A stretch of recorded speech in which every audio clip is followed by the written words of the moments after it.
Markets always come back, huh?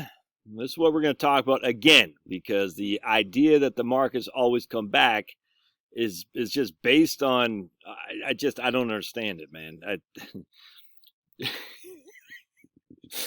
Patriots will win the Super Bowl. Why? Because the Patriots won, 9 of the last 20 years Super Bowl. It's insanity on steroids. You can't follow it. So we're just going to look at this right here. Here's the Nikkei, all right? Nikkei is the Japanese markets. Here we are, 1980, way down here. Here we are, 1990, way up here. Here we are in 2003, way down here. Here we are, 2008, way up here.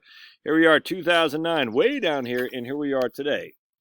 This is in 2022. So the Nikkei is at I don't know what that is, 26,000, huh? And it was at 38.9 in 1990. Now that does not include dividends, I don't think. So if you add dividends to it, we're probably almost back to even. But still, look at this. From a price point perspective, we're not even close. We're still 25% below where we were the high in 1990. And if this lunk of coal can figure it out, that's 32 years. If you're pulling money out of this, you're screwed. That is not the markets always come back. It doesn't. But Josh, Japan's different. Why? They're more homogenous. Okay. Wow. Okay. Let's see. They have a higher savings rate. Do they? Okay, because their debt to GDP is through the roof relative to the United States. Let's see. What else would they say?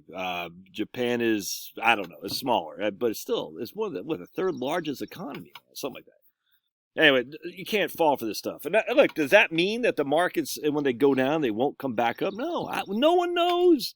But to say markets always come back, what are you talking about? So let's keep going here. I'm gonna pause. I got this from Zero Hedge, which is most people have no idea how much stocks are likely to crash. And look, I got no problem with Mish talk. I actually find a lot of his stuff informative. I don't believe, or I shouldn't say I follow hook, line, and sinker with his take here.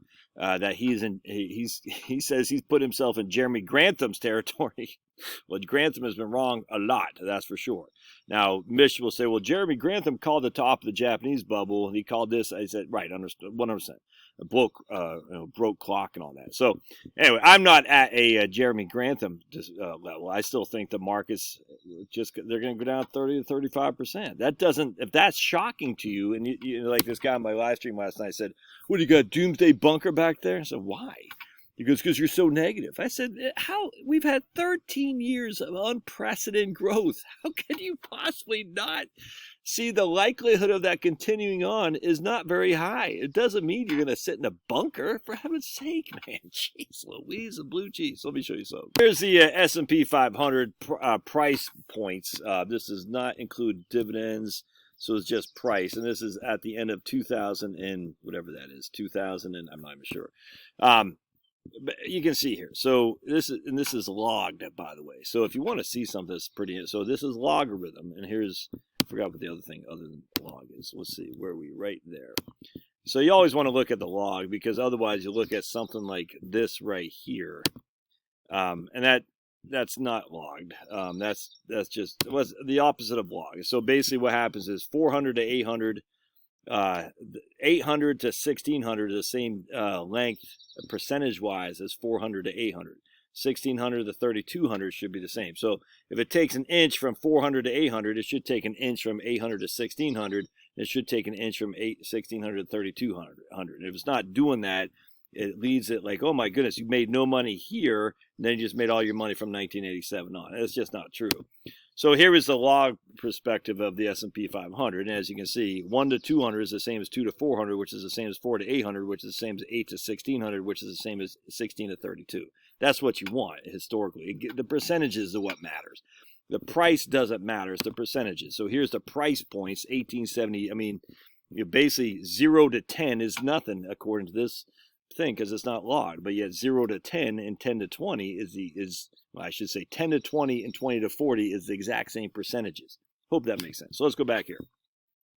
S&P 500 was at about 500 in 1929. It didn't get back to 500 until 1951. This is net of dividend, without including dividends, just FYI. All right, so then it was at by 1980, it was still at 1978, it was back at 500 again. Obviously, you made money from 1954 to 1978 if you had dividends, but a price perspective, you did not. Just want to point that out. So this is my thesis right here: is we squeeze the best we've had on earnings from the last 40 years out of the PE ratios. We've squeezed them out in terms of growth, earnings growth, things of that nature. You know, the international trade. The banking system with heavy leverage, all that stuff. We're not going to be able to duplicate this again. And so if you look at the markets in the course of, basically 1920s to 1960s, 1960s to 2000s or so, 2 to 3 separate instances, you'll see the first 50 or so years, nothing. The next 50 or so years, pretty high performance. I don't think this is going to come back again. I think we're going to be more along this line. And you did okay if you reinvest in dividends. But the idea that it always comes back, it's silly, man. You don't know that to be true. It might not. I'm betting on, because there's nothing for me to do other than stay my portfolio. But I'm thinking this could be more along these lines here. From basically, let's say 400 to 400 over the course of 40 years. You know what I'm saying? But with the dividend that's paying 4% a year compounding, I'll take that. It's not going to be like this. I mean, it could. I don't think so, though. Anyway, the point being is the markets don't always go up. No one knows that, but they don't always come back. And the way we know this is because Japan, right there in front of you, Russia, Venezuela, the list goes on and on and on, the various markets that have not come back. So it's just, you got to understand that. And to say it always comes back, I find that to be silly. I just do. Now, does that mean you market time? No. But, I mean, if you're about ready to retire, why would you not protect against some downside? It doesn't make any sense. All right, love your thoughts. We'll see you